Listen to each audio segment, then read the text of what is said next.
Hello साथियों, नमस्कार साथियों, जय हिंद साथियों। आप लोग सब कैसे हो? उम्मीद करता हूँ आप सब अच्छे होंगे, मस्त होंगे, स्वस्थ होंगे। साथियों, आप लोग का बहुत बहुत स्वागत करता हूँ आपके अपने यूट्यूब चैनल शिक्षा लो 2.0 पर।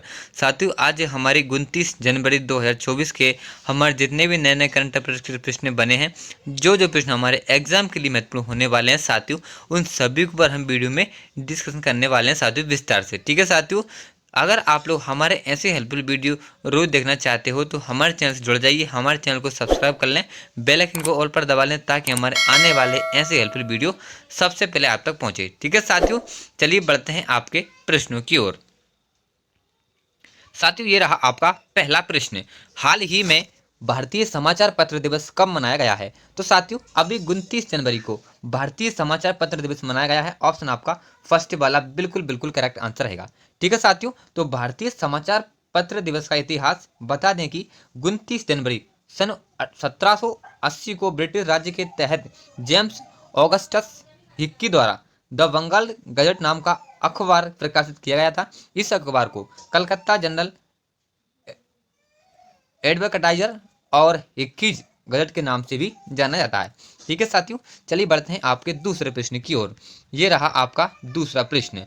हाल ही में दुनिया के सबसे अमीर व्यक्ति कौन बने हैं? तो साथियों, हाल ही में दुनिया के सबसे अमीर व्यक्ति हमारे बर्नार्ड अर्नोल्ड बने हैं। ऑप्शन आपका तीसरा वाला बिल्कुल बिल्कुल राइट आंसर रहेगा, ये आपको याद रखना है। ठीक है साथियों, तो वर्ल्ड रिचेस्ट पर्सन दुनिया के सबसे अमीर व्यक्ति में अब पहले नंबर पर जो कि आ गए हैं, जबकि पिछले कुछ समय से इस पायदान पर टेस्ला और एक्स के मालिक एलन मस्क थे। बर्नार्ड अर्नोल्ड की संपत्ति में 23.6 मिलियन डॉलर की तेजी हो गई है। ठीक है साथियों, अभी हाल ही में हमारे दुनिया के सबसे अमीर व्यक्ति कौन है? तो बर्नार्ड अर्नोल्ड हमारे सबसे अमीर व्यक्ति हैं। चलिए बढ़ते हैं आपके तीसरे प्रश्न की ओर। ये रहा आपका तीसरा प्रश्न। हाल ही में रूफटॉप पैनल्स लगाने के लिए REC LTD कितने लाख करोड़ रुपए हो जो कि देगी? तो साथियों, अभी रूफटॉप पैनल लगाने के लिए REC जो कि एक कंपनी है प्राइवेट लिमिटेड, जो कितने करोड़ रुपए देगी? तो साथियों, वो देगी हमें 1.2 करोड़। ऑप्शन नंबर आपका दूसरा वाला बिल्कुल बिल्कुल करेक्ट आंसर रहेगा साथियों, ये आपको याद रखना है। ठीक है साथियों, 1.20 करोड़ रुपए देगी। चलिए बढ़ते हैं आगे।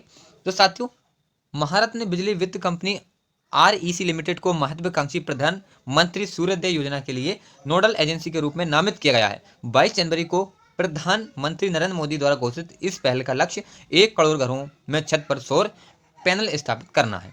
ठीक है साथियों, चलिए आगे बढ़ते हैं आपके चौथे प्रश्न की ओर। साथियों, अगर आप लोगों को डाउट रहता है किसी भी प्रश्न से रिलेटेड तो आप हमारे कमेंट बॉक्स में कमेंट कर सकते हैं। साथियों, आपको कमेंट रिप्लाई हम तुरंत देंगे। तो साथियों, आपका चौथा प्रश्न होने वाला है। हाल ही में नीतीश कुमार ने कौन सी बार बिहार के मुख्यमंत्री के रूप में शपथ ली है? तो साथियों, नीतीश कुमार जी ने जो कि 9वीं बार बिहार के मुख्यमंत्री के रूप में शपथ ली है। ऑप्शन आपका तीसरा वाला बिल्कुल करेक्ट आंसर रहेगा, ये आपको याद रखना है। ठीक है साथियों, तो नीतीश कुमार ने 9वीं बार बिहार के CM पद की शपथ ली है, ये आपको याद रखना है, बहुत ही महत्वपूर्ण प्रश्न होने वाला है। ठीक है, चलिए आगे बढ़ते हैं। ये रहा आपका पांचवा प्रश्न। हाल ही में किस देश की मशहूर पॉप सिंगर डानी ली का 42 वर्ष की उम्र में निधन हुआ है? तो साथियों, अभी हमारी जो कि ब्राजील की रहने वाली हमारी मशहूर देश की मशहूर पॉप सिंगर डानी ली का 42 वर्ष की उम्र में निधन हुआ है। ऑप्शन आपका दूसरा वाला बिल्कुल बिल्कुल राइट आंसर रहेगा। ठीक है साथियों, चलिए आगे बढ़ते हैं साथियों हमारे छठे प्रश्न की ओर। ये रहा आपका छठा प्रश्न। हाल ही में घोषित 69वें फिल्म फेयर अवार्ड्स में किस बेस्ट एक्टर का को अवार्ड मिला है? तो साथियों, अभी हमारे 69वें फिल्म फेयर अवार्ड्स में हमारे रणबीर कपूर जी को बेस्ट एक्टर का अवार्ड मिला है। ऑप्शन आपका पहला वाला बिल्कुल बिल्कुल करेक्ट आंसर रहेगा, रणबीर कपूर। ठीक है साथियों, तो बॉलीवुड के पावर कपल रणबीर कपूर और आलिया भट्ट के लिए 69वां फिल्म फेयर अवार्ड्स काफी खास रहा है। रणबीर को एनिमल के लिए बेस्ट एक्टर का अवार्ड मिला है, जबकि आलिया को रॉकी और रानी की प्रेम कहानी के लिए बेस्ट एक्ट्रेस का अवार्ड जो कि मिला है। इससे रणबीर जी की मां नीतू कपूर बेहद खुश हैं। ठीक है साथियों, चलिए बढ़ते हैं आपके सातवें प्रश्न की ओर। ये रहा आपका सातवां प्रश्न। हाल ही में आईसीसी में किस देश के क्रिकेट अवार्ड से सस्पेंशन हटाया है?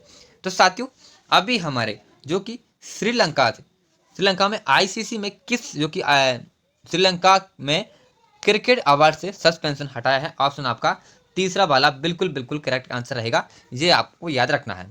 ठीक है साथियों, चलिए बढ़ते हैं आपके 8वें प्रश्न की ओर बिना देरी किए है। ये रहा आपका 8वां प्रश्न।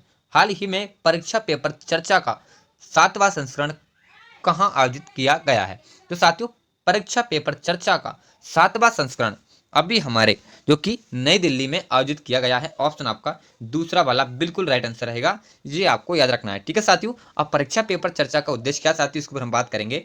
तो साथियों, परीक्षा पेपर चर्चा का उद्देश्य, मुख्य उद्देश्य है परीक्षार्थियों के तनाव को कम करना, उनमें आत्मविश्वास जगाना और परीक्षा के लिए उन्हें सहज बनाना। पीएम मोदी परीक्षार्थियों को यह बताते हैं कि वह बिना घबराए सही तरीके से परीक्षाओं में बैठें और आगे बढ़कर सफलता प्राप्त करें। ठीक है साथियों, चलिए बढ़ते हैं आगे आपके 9वें प्रश्न की ओर। ये रहा आपका 9वां प्रश्न। हाल ही में कौन सा देश प्रशांत महासागर में 54,000 टन परमाणु संयंत्र का दूषित कचरा बहाएगा? तो साथियों, अभी हमारा जो कि जापान प्रशांत महासागर में 54,000 टन परमाणु संयंत्र का दूषित कचरा बहाएगा। साथियों, ऑप्शन आपका दूसरा वाला बिल्कुल बिल्कुल राइट आंसर रहेगा, ये आपको याद रखना है। ठीक है साथियों, तो जापान ने वित्त वर्ष में संयंत्र से लगभग जो कि 54,600 टन परमाणु दूषित पानी को समुद्र में छोड़ने की योजना बनाई है। एजेंसी टोक्यो जापान के फुकुशिमा परमाणु ऊर्जा संयंत्र के संचालक Tokyo electronic power company Tokyo ने वित्त वर्ष 2024 में संयंत्र से लगभग 54,600 टन परमाणु दूषित पानी को समुद्र में छोड़ने की योजना बनाई है। ठीक है साथियों, चलिए आगे बढ़ते हैं आपके 10वें प्रश्न की ओर बिना देरी किए हुए। ये रहा हमारा 10वां प्रश्न। हाल ही में किस ऑनलाइन पेमेंट एग्रीगेटर के लिए आरबीआई ने मंजूरी मिली है? तो साथियों, अभी हमारे जो कि जोमेटो को ऑनलाइन पेमेंट एग्रीगेटर के लिए आरबीआई से मंजूरी मिली है। ऑप्शन आपका दूसरा वाला बिल्कुल बिल्कुल राइट आंसर रहेगा, ये आपको याद रखना है। ठीक है साथियों, तो साथियों आज के हमारे प्रश्न यहीं पर समाप्त होते हैं। साथियों, आपको हम पर डे ओनली 10 क्वेश्चन लेकर आते हैं जो कि बहुत ही महत्वपूर्ण रहते हैं। साथियों, आपके आगामी एग्जाम में सभी के सभी प्रश्न आपको देखने को मिलेंगे साथियों, पर लेकिन आपसे मैं एक रिक्वेस्ट करता हूँ, आपको डेली हमारे वीडियो को अटेंड करना साथियों, जिससे आप हमारे क्वेश्चन को देख सकें। ठीक है साथियों, चलिए कल मिलते हैं आपके करंट अफेयर वीडियो से, तब तक टेक केयर, बाय बाय, जय हिंद, जय भारत।